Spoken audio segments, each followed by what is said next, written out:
already running late. So what's up, good people? How you doing? It's your boy Beast Gamer Kuma. Oh my god, what a freaking day. I just finished my cardio, just had some dinner, and my body's hurting.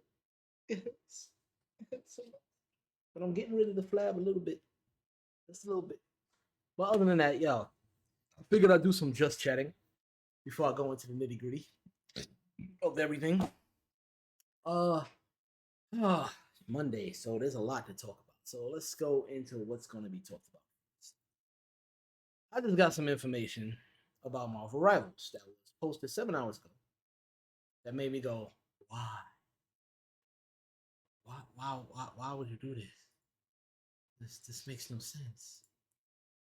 So, hold this up. Here. Okay, all right. Switch screens for a bit. So this is this is coming from MP First. So NetEase giving green light by Marvel to create original characters from Marvel Rivals. Devs say, stay tuned. Here's the problem. Marvel has a plethora of characters to use. A-listers, B-listers, even C-listers. You have an abundance of characters that you can push forward. Give new light to them. Make people see them again, just like how Web of Shadows brought in other characters that people probably forgot about. Like, I didn't see Moon Knight in a video game in a long time, and then boom, we get Moon Knight in Web of Shadows. They had Luke Cage, Wolverine, of course, everybody knows Wolverine, but it's just like, why would y'all do this? So many characters you can use. And it's like, hell, you could add more villains that'll actually be pretty cool, like Carnage, Sabretooth, anybody from the Brotherhood. So you already got Emma Frost. So, yeah, anybody from the Brotherhood. You could even put in a Sentinel, like, what's his name? Can't remember his name. Nimrod. Put Nimrod in this. Or the dude, damn. Now I'm drawing a blank. It's like I got a whole bunch of characters in my mind, but they're not. I mean, you just added Blade. Magic is in here. You can put Nico Minora. Hell, you could put in Abomination if you want to give something to the Hulk to fight. Some of the Inhumans, Black Bolt, Medusa, shoot, Caliban. All these characters are available to you. And if you want a cute character, put in what's his name? Lockjaw. Yeah, put Lockjaw in the freaking game. He could be a cool teleportation character. Oh, so many characters you can use, but you want to make original characters, but why? Why? What's the point? I don't. Hell, B-list is like Darkhold. You can put Werewolf by Night, Man Thing, dude, the Howling Commandos. Hell, let me. White Tiger can be added. Like, come on. She-Hulk can be added. Give her a different moveset than Hulk. You could push a lot of characters forward that hasn't been seen before. Put Beta Ray Bill in it. So many characters. I don't understand. Hell, Iron Patriot. Like some of those villains. Freaking Wolverine got a lot of kids. But Draken. Nightcrawler can definitely be added. No more X-Men. Gambit. Everybody's been asking for Gambit. Like, why would you need to do original characters? Like, what's the problem? Why you gotta go there? Why you gotta go there? I get that Marvel wants to probably add some characters, but it's Marvel Rivals for a reason. I know I'm being one of those weird fanboys, but I'm just like, you have a library of characters to add. Claw. Ulysses Claw. Freak, man. Hell. Honor freaking, what's his name?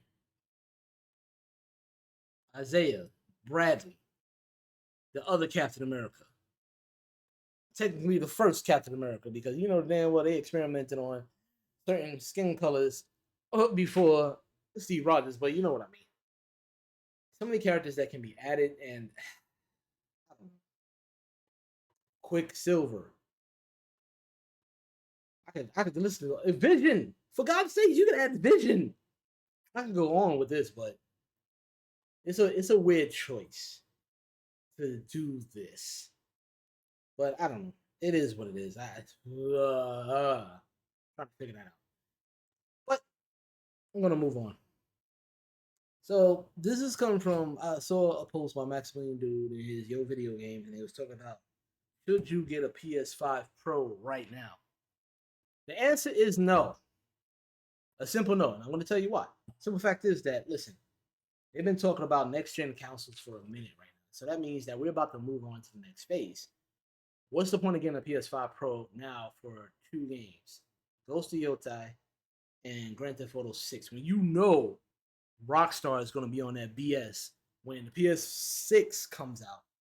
They're going to make you purchase a new version of GTA 6, maybe at a cheaper price.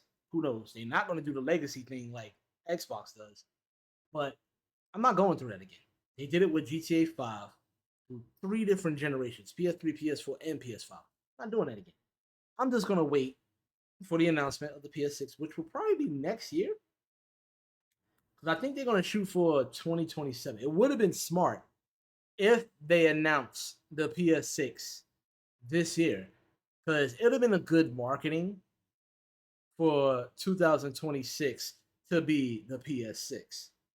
But I get it. It's only been 5 years for the system, and they need a little bit more time to bring out another system, which I don't really know what else they can do. I feel like there's going to be a level, a ceiling for the technology right now, or what else they can do. I guess there's always a way to make a faster processor, a faster, extra storage capacity. But what I want them to do is a better job than the PS5, because this generation was kind of mid. Definitely made a lot of problems with games. Not many things to play. I mean, I'm glad that the exclusives are becoming like null and void mostly. I still want mascot exclusives, but either way, they need to do a better job when the PS6 drops. I understand that PS5 Pro was $700 without the hard drive. I mean, not the hard drive, without the disk drive. So, what would the cost for the PS6 be, especially with tariffs going on? And yeah, we're going to have to deal with that when the system drops. So, are we expected to see a Neo Geo price tag? Because most of y'all don't remember, but in the 90s, the Neo Geo went for $1,000. So, if the system is going to be that much, it makes you wonder what else is going to be that much. But I'm going back to the point of not getting a PS5 Pro right now. Save that money for the next gen console.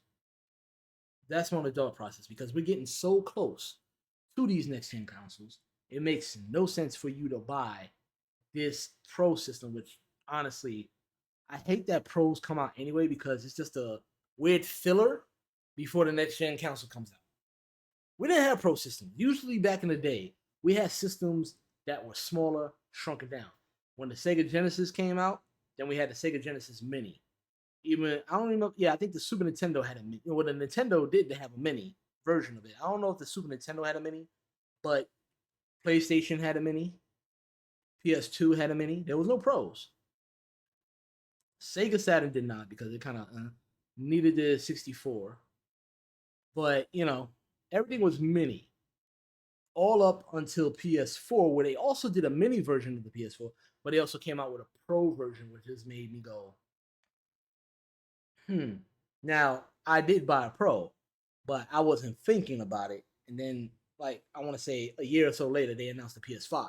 I'm just like, why did I waste my money? This is what happens. So, be a smart consumer. Wait. Put that money away and prepare for the PS6 or the new Xbox system, whatever it's going to be called. Or, as they say, get a PC if you want to. But I would not waste money on a PS5 Pro, but that's just me personally. But that is my thoughts on those two subjects.